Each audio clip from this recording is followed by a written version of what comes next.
Assalamualaikum warahmatullahi wabarakatuh. Bismillahirrahmanirrahim. Alhamdulillahirabbil alamin. Wa afdhalus salati wa tamut taslim ala sayyidina Muhammadin wa alihi wa sahbihi wa sallim ajma'in wa ala kulli man tabi'ahum bi ihsanin ila yaumiddin. Sahabat-sahabat Mubadalah yang dirahmati Allah Subhanahu wa taala, pada episode yang ke-14 kali ini kita akan membahas tentang skema teks-teks Mubadalah. Kalau metode Mubadalah seperti yang saya sebutkan pada episode yang 13, itu gunanya adalah bagaimana kalau kita menafsirkan sebuah teks atau metode interpretasi teks. Jadi kita langsung melakukan interpretasi, kita langsung melakukan pemaknaan atau untuk menemukan makna dari sebuah teks yang parsial, 1-2 kasus, untuk menemukan sebuah makna gagasan Mubadalah. Kali ini adalah soal skema. Skema yang saya maksud adalah bagaimana kita memahami sebaran teks secara utuh. Jadi kalau metode tadi itu sifatnya lebih ke taktis, berhadapan dengan 1-2 teks.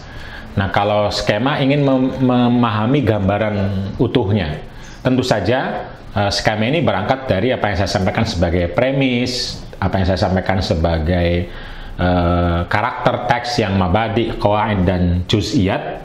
Jadi yang ini adalah ketika saya berhadapan dengan satu buku misalnya.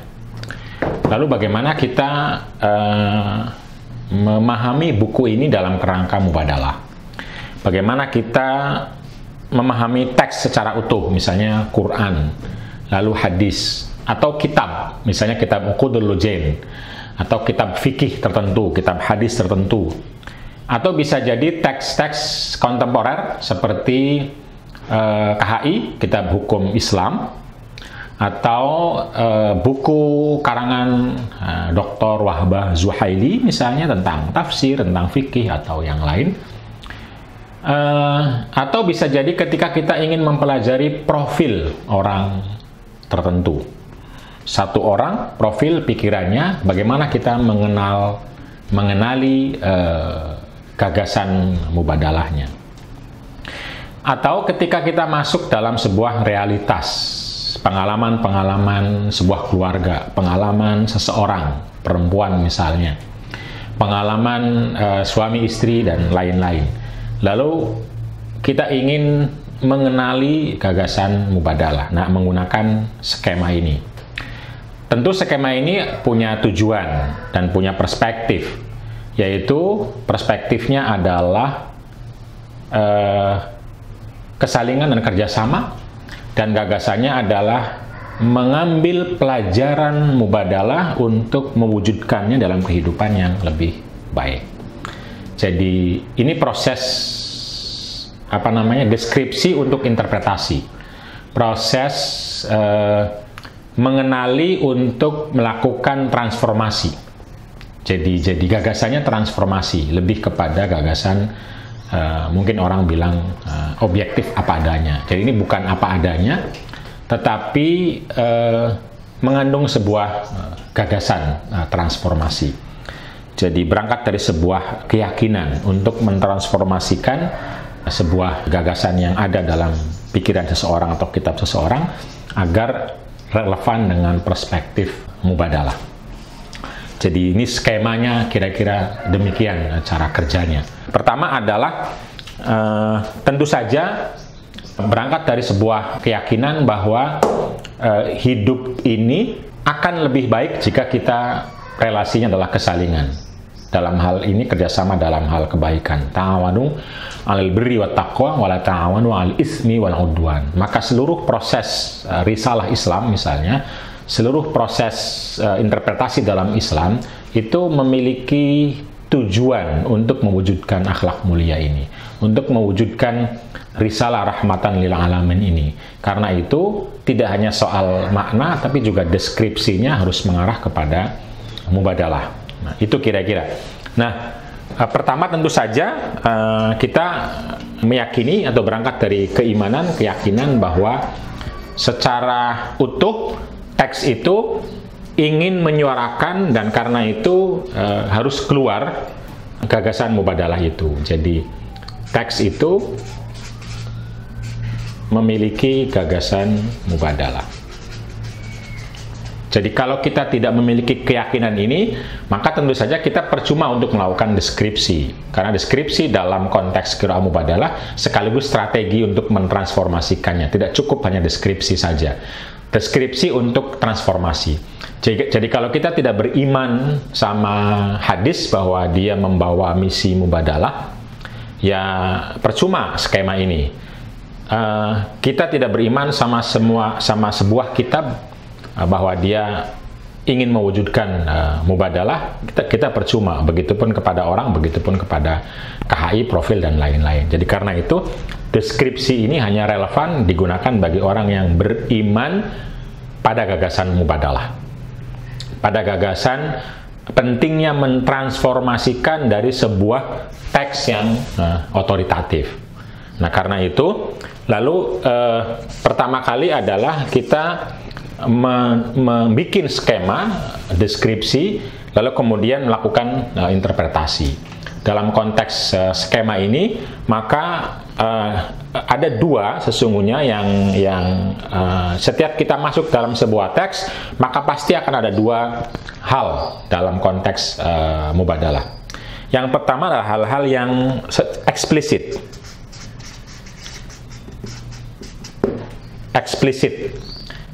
Artinya teks itu secara jelas, tegas, menyuarakan, menjelaskan gagasan mubadalah. Saya sebut dalam bahasa Arabnya mantuk. Jadi ada teks-teks yang dia secara eksplisit, seperti saya sebutkan dalam inspirasi Al-Quran itu, ada ayat-ayat yang eksplisit berbicara tentang mubadalah. Wal mu'minun wal mu'minatu ba'duhum awliya'u ba'd man 'amila sholihan min dzakarin aw unsa, dan ayat-ayat yang lain. Dia eksplisit. Nah, yang mantuk ini nanti menjadi sumber inspirasi, menjadi pondasi untuk ayat atau teks berikutnya yang saya sebut sebagai implisit. Jadi ada teks-teks ketika kita bicara skema ini, misalnya kita masuk ke Quran, maka ada ayat yang eksplisit, ada ayat yang implisit. Kalau kita masuk ke hadis, berarti ada hadis yang eksplisit, ada hadis yang implisit. Kalau kita masuk ke KHI, maka ada KHI yang eksplisit mubadalahnya, ada yang implisit mubadalahnya. Yang implisit mungkin bisa kita sebut sebagai mafhum. Atau istilah lain, ini istilah biar mudah aja, mantuk sama mafhum. Nah, dalam skema ini, yang ini menjadi pondasi untuk memaknai yang ini. Nah, yang mafhum ini, kalau kita belajar dari inspirasi tradisi klasik Islam yang saya sebutkan dalam episode yang sebelumnya, itu ada dua mafhum ini. Ada yang sudah dilakukan interpretasi oleh ulama, yang saya sebut sebagai taglib. Jadi sudah diinterpretasikan. Interpretasi. Ini disebut dengan taglib. Jadi para ulama sudah melakukannya dengan menggunakan yang eksplisit untuk memaknai teks yang implisit, tetapi keluar makna mubadalahnya. Seperti contoh-contoh rojulun tadi. Rojulun tadi itu implisit, tetapi dimaknai oleh para ulama bahwa rojulun masuk perempuan, sehingga teks itu menyapa laki-laki dan perempuan dalam hal-hal kebaikan. Atau kata-kata annas, kata-kata man, kata-kata amanu, kata-kata mu'minun, dan kata-kata atau teks-teks lain yang implisit karena tidak disebutkan tetapi sudah dimaknai oleh ulama, maka saya sebut sebagai taglib atau diinterpretasikan oleh ulama. Taglib istilah dalam usul fikih. Tetapi ada yang masih belum dikerjakan oleh ulama, belum dilakukan oleh ulama, yang saya sebut sebagai tabdil. Ini istilah ini biar dekat dengan istilah taghlib. Tabdil artinya dipertukarkan. Jadi ada teks-teks yang implisit dan belum dilakukan oleh ulama. Jadi ini belum diinterpretasikan. Mubadalahnya belum diinterpretasikan, belum diinterpretasi. Tabdil.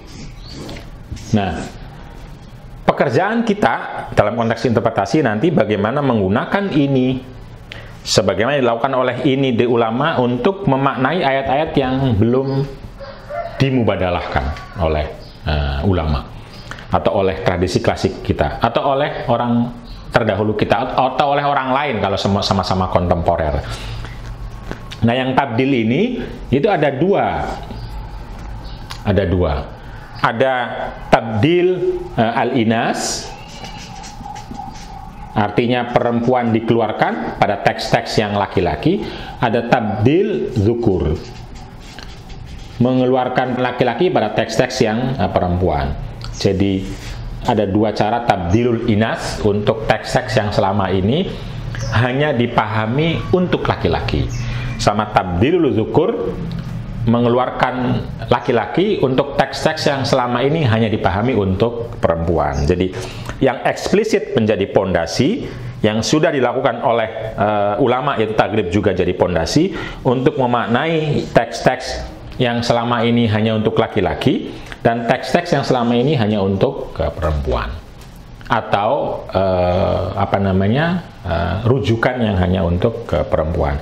Inilah skema mubadalah itu, sehingga kemudian kita akan ketemu dalam sebuah teks itu mana yang menjadi pondasi, mana yang harus diinterpretasikan. Sekuat apa nanti pondasinya ketika kita melakukan interpretasi tersebut. Dan sekali lagi, skema ini hanya relevan kalau dibarengi dengan interpretasi, dibarengi dengan transformasi, tidak sekedar memotret lalu berhenti selesai. Karena mubadalah adalah bagian dari gerakan, bagian dari transformasi sosial untuk keadilan, untuk kebaikan, untuk mewujudkan kemaslahatan, kesejahteraan secara bersama laki-laki dan perempuan. Karena itu dia punya misi transformasi, menggerakkan bagaimana yang eksplisit untuk memaknai yang implisit. Karena ada keyakinan dalam konteks inilah risalah Islam, yaitu menghadirkan rahmatan lil alamin untuk laki-laki dan perempuan. Jadi skema ini lalu kemudian bisa digunakan tidak hanya untuk sumber-sumber teks Islam, tetapi juga untuk kalau mau digunakan adalah misalnya untuk teks-teks kontemporer. Misalnya KHI, kompilasi hukum Islam. Nah,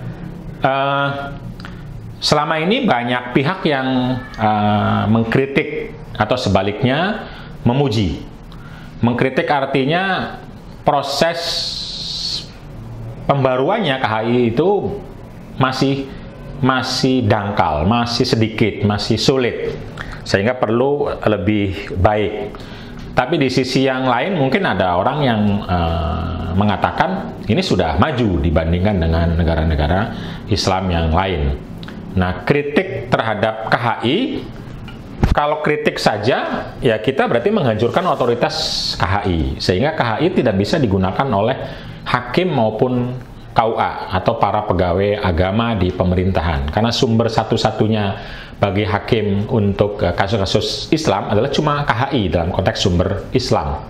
Kalau dihancurkan karena dia dianggap tidak sportif untuk relasi kesalingan, maka artinya selesai. Itu artinya kita tidak bisa bekerja dengan otoritas KHI tersebut, dan itu tidak strategis, dan dalam konteks mubadalah salah besar. Salah besar. Yang benar adalah bagaimana KHI tetap menjadi otoritas, tentu selama belum ada undang-undang yang baru. Lalu kita bagaimana melakukan interpretasi sehingga hakim-hakim mampu melakukan interpretasi ketika melakukan keputusan, dan interpretasinya lalu kemudian bisa menjadi jurisprudensi. Nah, itu kira-kira. Nah, dalam konteks KHI maka kita bisa melihat pasal dan ayat dalam KHI, mana yang sudah eksplisit mubadalahnya, mana yang masih implisit. Dan yang eksplisit itu menjadi pondasi untuk memaknai yang implisit.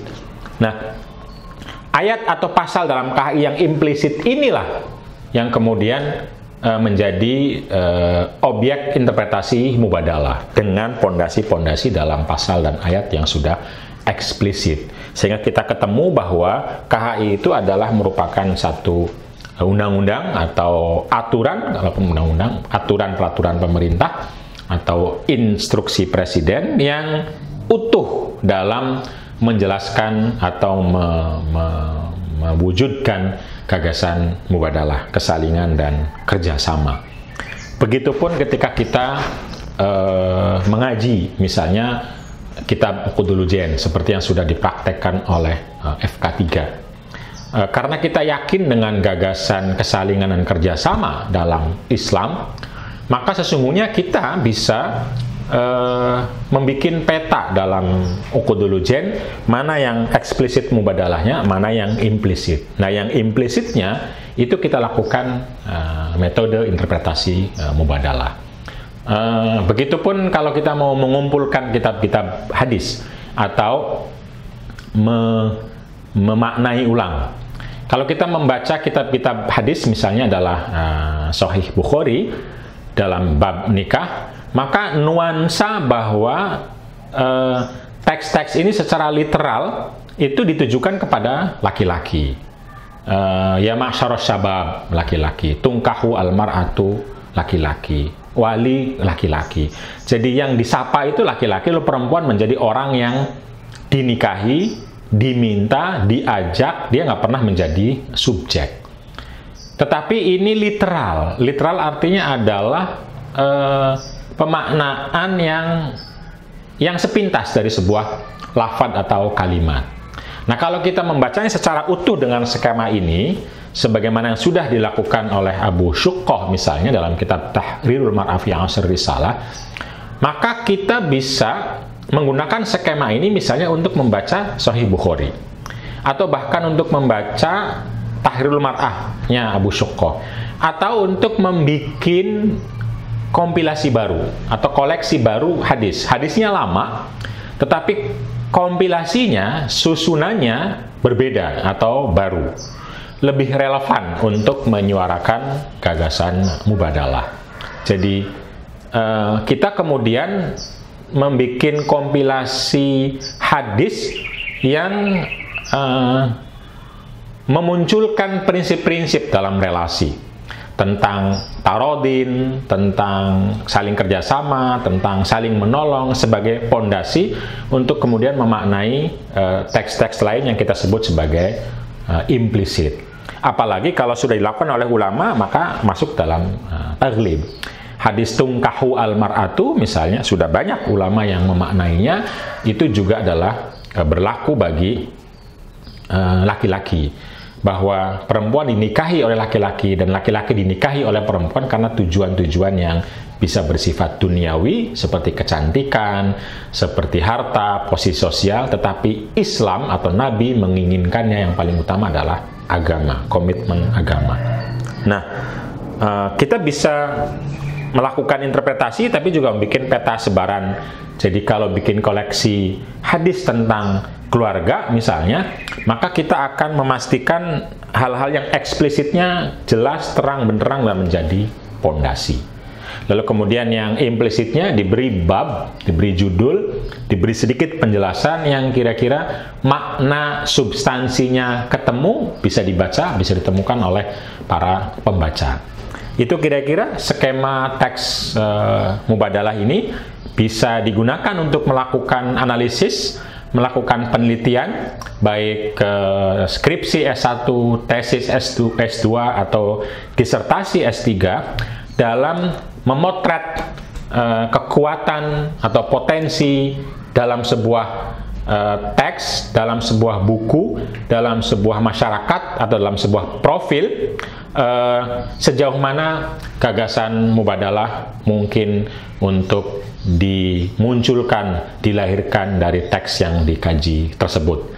Sejauh mana kita mungkin mengambil otoritas, menggunakan otoritas yang sudah tersedia sedemikian rupa, yang sudah banyak muncul atau hadir dalam tradisi kita, untuk kemudian kita menguatkannya untuk bisa menjadi pondasi teologis dalam kerja-kerja kebaikan, dalam kerja-kerja akhlak mulia, dalam kerja-kerja rahmatan lil alamin, jalbul masoleh sama darul mafasid, baik untuk laki-laki maupun untuk perempuan. Itu adalah skema dari teks-teks mubadalah. Semoga bisa memberi penjelasan lebih baik kepada teman-teman yang ingin menggunakannya untuk kajian lebih lanjut. Terima kasih, sampai jumpa di episode berikutnya tentang praktek interpretasi untuk semua isu-isu relasi laki-laki dan perempuan. Demikian, sampai jumpa. Salam mubadalah. Wassalamualaikum warahmatullahi wabarakatuh.